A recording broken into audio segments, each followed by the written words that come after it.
رسول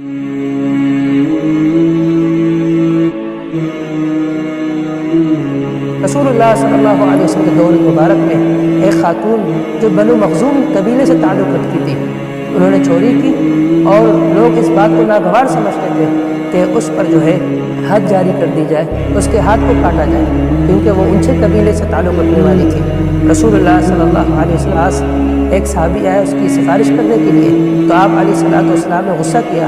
آپ نے فرمایا اتشفع حد من حدود اللہ، کیا تم اللہ کے حد میں جو ہے سفارش کرنے آئے اسامہ بن زید؟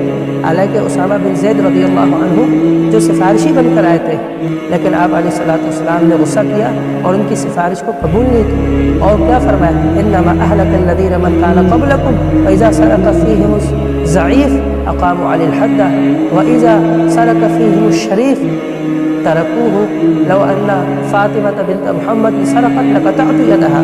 فرمایا کہ تم سے پہلے لوگ اسی وجہ سے ہلاک ہوئے کہ جب کوئی اونچے قبیلے سے تعلق رکھنے والا چوری کرتا تو اس کو چھوڑ دیتے تھے، کوئی کمزور چوری کرتا تو اس پر حد جاری کرتے تھے۔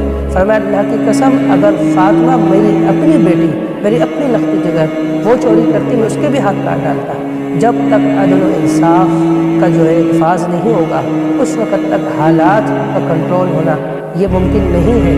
عدل و انصاف ضروری ہے، شرعی حدود کا نفاذ جو ہے وہ انتہائی ضروری ہے۔